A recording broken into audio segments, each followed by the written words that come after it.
자, 반갑습니다. 12월 29일 목요일 마감 라이브 방송 한번 시작해 보도록 하겠습니다. 자, 금일 증시 어떻게 움직였나 한번 살펴보도록 할게요. 금일 증시 같은 경우는 코스피 같은 경우는 상승 종목 112개, 하락 종목 800여 개, 코스닥은 상승 종목 228개, 하락 종목 1260개로 마감했습니다. 양거래소 모두 개인의 순 매수세가 이어졌으며 외인과 기관의 동반 순 매도세가 나와줬다 이렇게 말씀을 드릴 수 있겠고, 피차익 순매수 역시 매도세가 이어지면서 증시의 하방 압력을 키웠습니다. 자, 그러한 가운데 금일 코스피는 마이너스 1.93, 코스닥은 마이너스 1.89%로 약세가 확실히 나와준 모습입니다. 금일 증시의 움직임을 조금 더 자세히 살펴보도록 할게요. 코스피 같은 경우는 개파락으로 시작하고 조금씩 밀리는 모습이 포착되었습니다. 좀 밀리고 박스, 그쵸? 개파락 유지해주나 싶더니 밀리고, 상승 나와주나 싶더니 밀리고, 박스 나와주나 싶더니 밀리고, 그쵸? 박스 나와주나 싶더니 밀리고, 이런 식의 지속적인 움직임이 나와줬고, 코스닥은 좀 가파르게 약세가 나와줬습니다. 가파른 약세가 나온 만큼 좀 가파르게 상승세가 나오나 싶었음에도 불구하고 강세가 나와주지 못하고 다소 제한적인 움직임이 나와줬습니다. 자, 금일 코스피와 코스닥은 어쨌거나 쭉쭉 약세가 나와주면서 이제는 코스피는 사실상 2200포인트를 눈앞에 두고 있는 상황입니다. 그쵸? 그리고 코스닥 역시 추가적인 약세가 이어지며 한 672포인트 이 부분까지 또 약세가 나와주고 있는 상황인데, 국내 증시의 약세가 언제까지 이어질까라고 한번 물어보신다면은 일단 애매한 경향이 있어요. 하나씩 말씀드리겠습니다. 일단 금일 약세가 나와준 원인은 뭐겠습니까? 배당락 효과가 지금 금일까지도 이어지고 있는 상황이거든요. 자, 코스피를 먼저 볼게요. 코스피는 전거래일 개인의 강한 순매수세 속에 외인과 기관의 동반 순매도세가 나왔고, 금일 역시도 같은 수급이 이어지고 있었습니다. 제가 말씀드렸죠. 아직까지 이런 배당락에 대한 그 재료 소멸이 나온 것이 아니다. 어제로 인해서 이제는 확실히 상승 모멘텀이 나온다? 그렇게 볼 근거가 없다고 말씀을 드렸어요. 근거가 있다면 제가 어제 저점이니까 매수 신호를 주고 새로운 종목을 매수했겠지만, 그렇지 않았던 이유가 뭡니까? 저점이라는 증거가 뭐가 있냐? 이거예요. 코스피뿐만 아니라 코스닥 역시 같은 흐름이 이어지고 있다는 거 기억해 주시고요. 자, 그러면 어떻게 대처를 할 수 있을까요? 첫 번째, 증시의 하방 라인이 열려 있다는 것을 인정해야 됩니다. 저는 이제는 2200포인트는 한번 찍고 내려올 수도 있겠다라는 생각을 합니다. 2200포인트를 깬다는 것은 사실상 지난 최저점인 2134포인트까지, 그렇죠?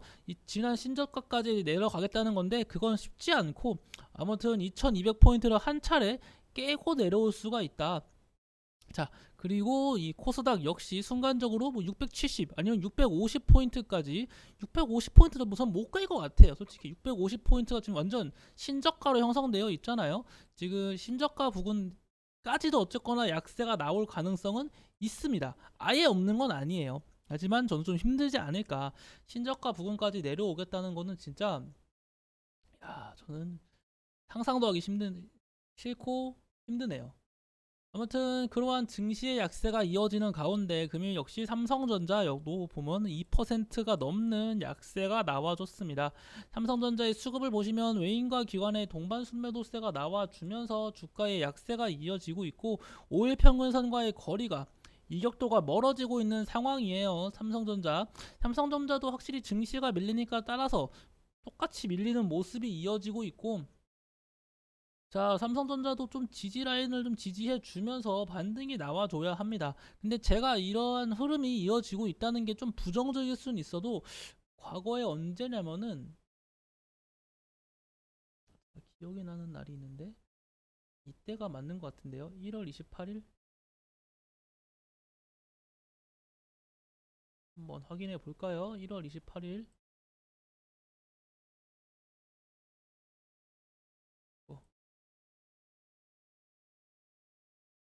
1월 28일 분봉이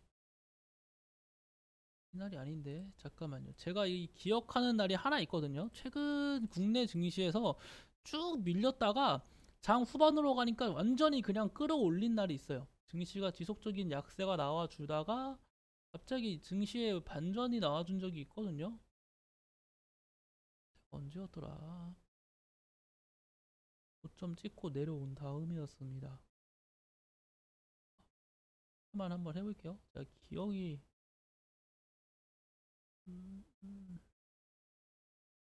9월 30일. 이 점은 제가 체크 한번 해본 다음에 다시 말씀드리도록 하겠습니다. 1월 28일은 아니었잖아요. 그쵸?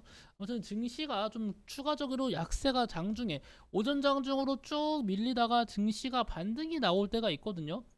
어떻게 반등이 나오냐? 자, 코스피로 예를 들면은 이렇게 증시가 쭉 약세가 나오다가 정말 이렇게 단봉이 여러 개가 나와주면서 끌어올려줘요. 분봉 기준으로도 이런 데가